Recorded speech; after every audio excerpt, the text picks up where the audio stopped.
সেনাকুঞ্জে আলোচনার কেন্দ্রে বেগম খালেদা জিয়া।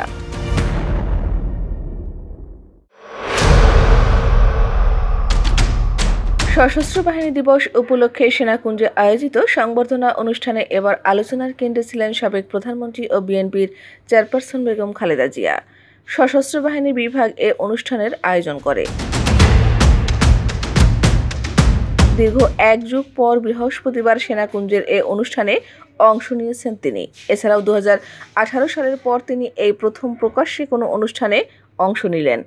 অনুষ্ঠানের প্রধান অতিথি অন্তর্বর্তী সরকারের প্রধান উপদেষ্টা ডক্টর ইউনূস তার ভাষণে বলেন, খালেদা জিয়াকে অংশগ্রহণের সুযোগ দিতে পেরে আমরা গর্বিত। অনুষ্ঠানের স্থলে পৌঁছলে বিএনপি নেত্রীকে অভ্যর্থনা জানান 3 বাহিনীর প্রধান।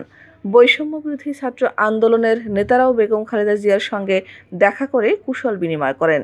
সশস্ত্র বাহিনীর বর্তমান ও সাবেক সদস্য, রাজনৈতিক নেতা, আমলা এবং সুশীল সমাজের প্রতিনিধিদের অনেকে তার সঙ্গে দেখা করে স্মৃতিচারণ করেন। বৃহস্পতিবার বেলা 3:35 তিনি ঢাকা সেনানিবাসে সেনাকুঞ্জে পৌঁছান। এ সময় সেনাপ্রধান জেনারেল ওয়াকারুজ্জামান, নৌবাহিনীর প্রধান অ্যাডমিরাল মোহাম্মদ নাজমুল হাসান এবং বিমান বাহিনীর প্রধান air chief marshal Hasan Mahmud Khan তাকে অভ্যর্থনা জানান। অনুষ্ঠানে অতিথিদের জন্য নির্ধারিত আসনে বসেন বিএনপি চেয়ারপারসন। তার পাশেই বসেন প্রধান উপদেষ্টা ডক্টর মোহাম্মদ ইউনূস। অতিথিদের সঙ্গে শুভেচ্ছা বিনিময় শেষে প্রধান উপদেষ্টা তার আসনে বসে খালেদা জিয়ার সঙ্গে কুশল বিনিময় করেন। এ সময় হাস্যোজ্জ্বল বেগম খালেদা জিয়াকে কথা বলতে দেখা যায়। আগেই সংবর্ধনা অনুষ্ঠানে পৌঁছান বিএনপির মহাসচিব মির্জা ফখরুল ইসলাম আলমগীর। খালেদা জিয়াকে অনুষ্ঠানে দেখে কেঁদে ফেলেন তিনি। এর আগে বেলা 3:30টার দিকে বেগম খালেদা জিয়া গুলশানের বাসভবন ফিরোজা থেকে সেনাকুঞ্জের সংবর্ধনা অনুষ্ঠানের উদ্দেশ্যে রওনা হন। ছোট ছেলে প্রয়াত আরাফাত রহমান কোকোর স্ত্রী শর্মিলা রহমান তার সঙ্গে ছিলেন। মূলত অনুষ্ঠানের প্রধান অতিথির বক্তৃতায় শুরুতে বেগম খালেদা জিয়াকে অনুষ্ঠানে স্বাগত এবং অংশগ্রহণের জন্য ধন্যবাদ জানান ডক্টর ইউনূস। তিনি বলেন, 3 বারের প্রধানমন্ত্রী শহীদ রাষ্ট্রপতি জিয়াউর রহমানের স্ত্রী বেগম খালেদা জিয়া আমাদের মধ্যে উপস্থিত আছেন। 1 যুগ ধরে তিনি মহা সম্মিলনীতে অংশগ্রহণের সুযোগ পাননি। আজকে সুযোগ পেয়েছেন। আপনাকে এই সুযোগ দিতে পেরেছে বলে আমরা সবাই আনন্দিত এবং গর্বিত।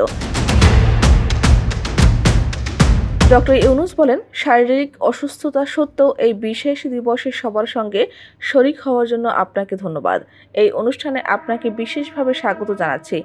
এ সময় বেগম খালেদা জিয়ার আশু রোগ মুক্তি কামনা করেন প্রধান উপদেষ্টা। অনুষ্ঠানে বেগম খালেদা জিয়ার সঙ্গে কুশল বিনিময় করেছেন ছাত্র আন্দোলনের নেতারা।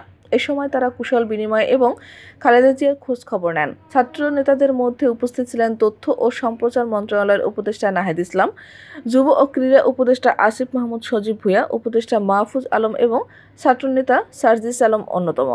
বিএনপি চেয়ারপারসন জুলাই-আগস্টে ছাত্রদের অবদানের কথা স্মরণ করেন। কুশল বিনিময় শেষে আসিফ মাহমুদ সজীব ভূঁইয়া সামাজিক যোগাযোগ মাধ্যম ফেসবুকে 3টি ছবি শেয়ার দিয়ে লেখেন, আপনাকে এই সুযোগ করে দিতে পারি আমরা গর্বিত। সেনাকুঞ্জের সংবর্ধনা অনুষ্ঠানে গণফোরামের প্রতিষ্ঠাতা ডক্টর কামাল হোসেন, বিএনপি নেতা খন্দকার মোশাররফ হোসেন মির্জা আব্বাস, গয়েশ্বরচন্দ্র রায় ও আব্দুল মঈন খান সহ স্থায়ী কমিটির সদস্য সহ বিভিন্ন দলের নেতারা উপস্থিত ছিলেন। এবার সশস্ত্র বাহিনী দিবস উপলক্ষে বিএনপির চেয়ারপারসন খালেদা জিয়া, ভারপ্রাপ্ত চেয়ারম্যান তারেক রহমান, মহাসচিব মির্জা ফখরুল ইসলাম আলমগীর সহ দলটির 26 নেতাকে সেনাকুঞ্জে আমন্ত্রণ জানানো হয়। সেনাকুঞ্জে আয়োজিত অনুষ্ঠানে যোগ দেন বাংলাদেশে জামাত ইসলামীর আমির ডাক্তার শফিকুর রহমান। এ সময় তিনি বিএনপির চেয়ারপারসন খালেদা জিয়ার সঙ্গে কুশল বিনিময় করেন। জামাতের কেন্দ্রীয় নেতাদের মধ্যে উপস্থিত ছিলেন নায়েবে আমির অধ্যাপক মুজিবুর রহমান, সেক্রেটারি জেনারেল অধ্যাপক মিয়া গোলাম পরওয়ার, সহকারী সেক্রেটারি জেনারেল মাওলানা এটিএম মাসুম, মাওলানা রফিকুল ইসলাম খান, সহকারী সেক্রেটারি জেনারেল হামিদুর রহমান আজাদ, কেন্দ্রীয় নির্বাহী পরিষদ সদস্য মোবারক হোসেন।